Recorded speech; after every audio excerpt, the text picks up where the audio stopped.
Do you ever have issues with feeling content when you look at the lives of others around you? This can be a huge challenge for us as we try to grow in our careers, in our walk with Christ, and in our relationships with others. Why did this other person receive the promotion instead of me when I feel like I deserved it more? If only I could make as much money as my friends so that I could have the things, the house, or be able to travel like they do. We can name all kinds of examples of how jealousy can get in the way of our contentment.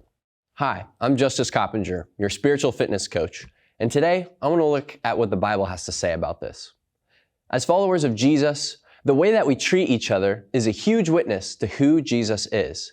This is because living in unity and peace with everyone is not an easy task. We read about this in the book of James.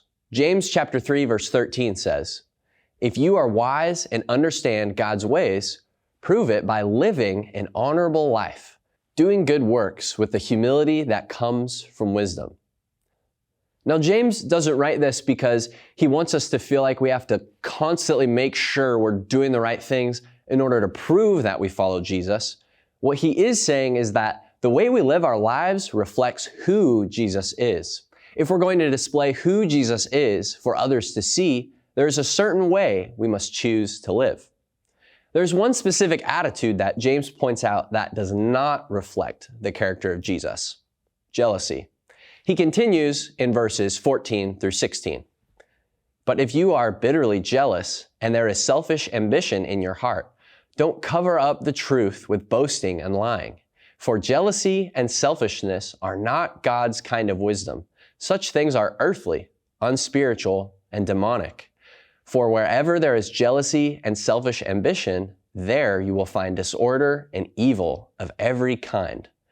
Not only does jealousy corrupt our own hearts, but it also greatly affects our relationships with others.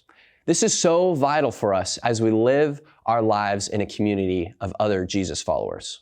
As James points out in verse 16, when we allow jealousy to control our thoughts and desires, the only thing we find is chaos and a group of people all working against each other. Think about it. How well do you think a friendship would go if both people were jealous of the other person and allowed that to lead them to only focus on what was best for them in that friendship?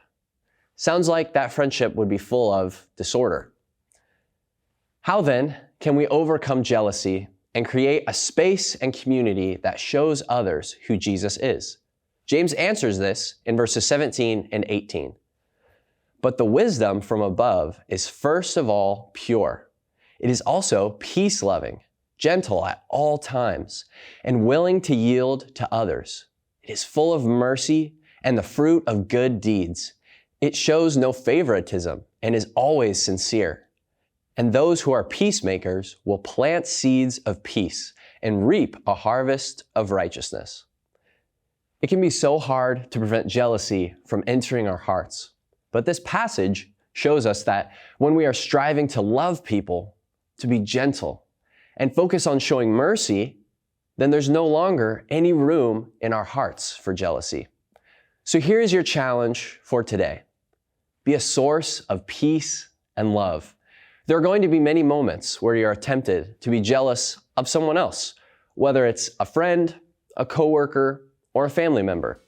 When you feel yourself starting to get jealous, focus instead on how you can love that other person better. Now go and win today.